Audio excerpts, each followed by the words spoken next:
Welcome to రాజనీతి. YS Jaganmohan Reddy గారు విలేకరుల సమావేశంలో తన తండ్రులు తాతలు శాంతి దూతలు అన్నట్టు వాళ్ళ హత్యలకు చంద్రబాబు నాయుడే కారకుడని ఆరోపించి తన గొయ్యి తానే తవ్వుకున్నాడని చెప్పాలి. ఒక రకంగా అతని ఈ అంశాన్ని లేవనెత్తి మంచి పని చేశాడు. అందరి చరిత్రలు కూడా ఇప్పుడు బయటకు వస్తున్నాయి. ఆయన తాతలు ఆయన తండ్రుల రక్త చరిత్రలు బయటకు వస్తున్నాయి. తెలుగుదేశం పార్టీ నాయకులు వైఎస్ కుటుంబ ప్రత్యర్థులు వరుస ప్రెస్ మీట్లతో వైఎస్ రాజారెడ్డి వైఎస్ రాజశేఖర రెడ్డి ఫ్యాక్షన్ చరిత్రని బట్టబయలు చేస్తున్నారు.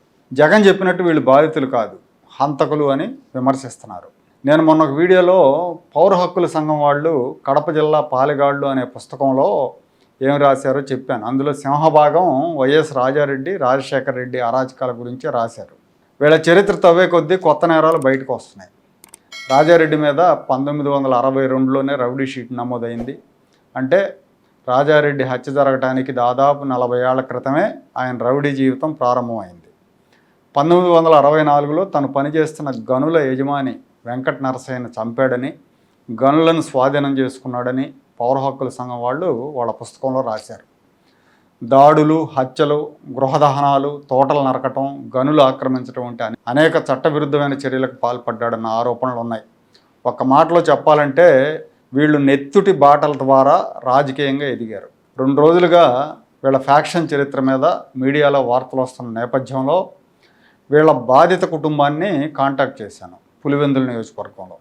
ఆ నియోజకవర్గంలో లింగాల మండలం పార్నపల్లి అనే గ్రామం.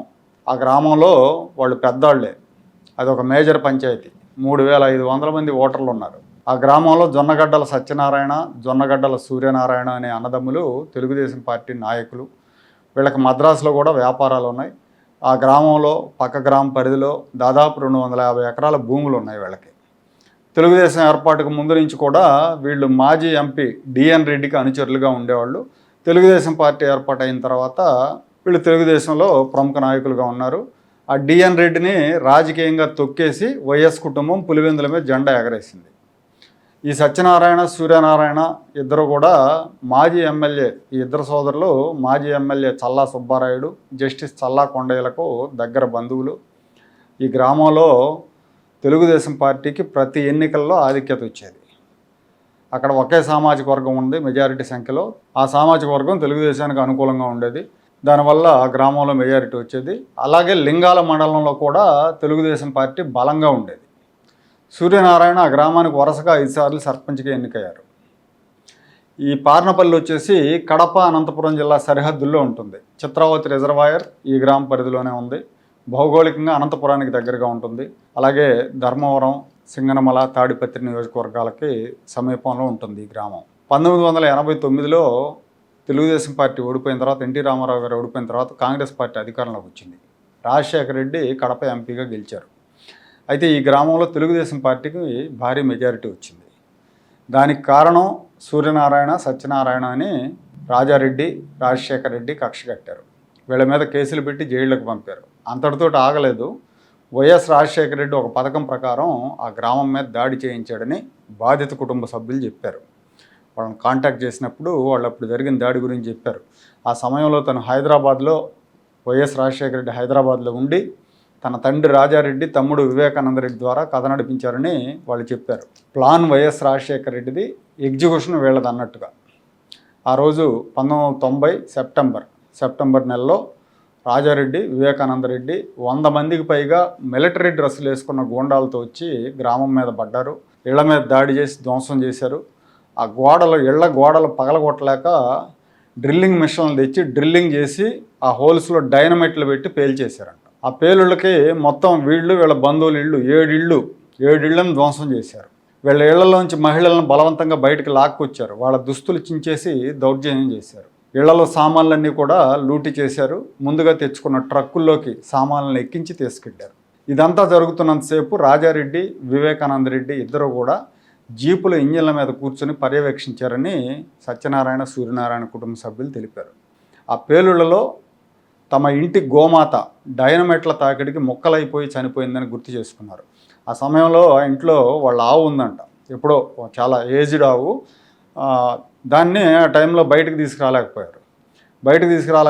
ఆ డైనమైట్ల పేలుళ్ళకి ఆవు ముక్కలైపోయిందంట. అది చూసి వీళ్ళ అమ్మమ్మ తీవ్రమైన ఆవేదనతో ఏడుస్తూ, మా ఆవు ముక్కలైపోయినట్టు నువ్వు నీ కొడుకులు ముక్కలై చేస్తారని దుమ్మెత్తిపోశారంట. ఆమె శాప ఫలితమో లేదా వీళ్ళ పాపాల ఫలమో కానీ ముగ్గురు అసహజ మరణం పాలయ్యారు.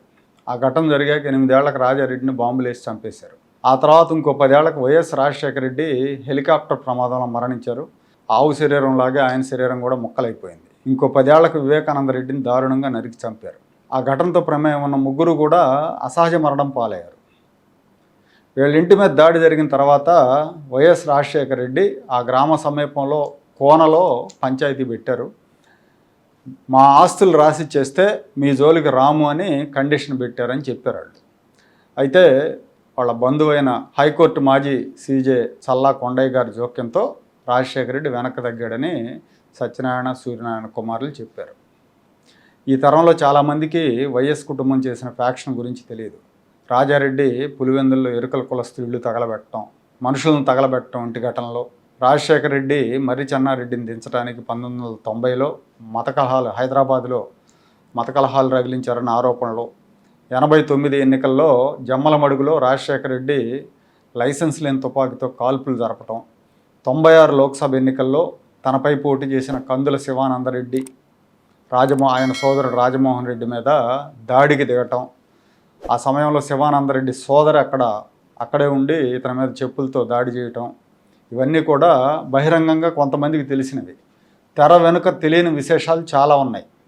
కాకపోతే పాత సినిమాల్లో గుమ్మడిలాగా తెర వెనక విలన్గా, తెర ముందు పెద్ద మనిషిలాగా వైఎస్ రాజశేఖర రెడ్డి బాగా మేనేజ్ చేశారు.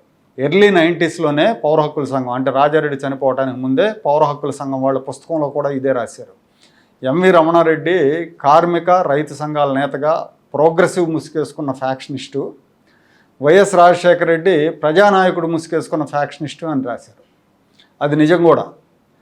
ఆయన ఎవరు ఊహించిన విధంగా హెలికాప్టర్ ప్రమాదంలో చనిపోవటం, తామరతంపరగా అప్పటికే పుట్టుకొచ్చిన ఈ ఎలక్ట్రానిక్ మీడియా ఛానల్లో రోజుల తరబడి రాజువయ్య మహారాజువయ్య అని ఏడుపుగుట్టి సీరియల్ నడిపి ఆయన మహానేతను చేశారు. ఆయన బతికుంటే జగన్ అవినీతి కేసులో A1గా ఉండి మహానేతగా కాదు మహామేతగా కీర్తించబడేవారు.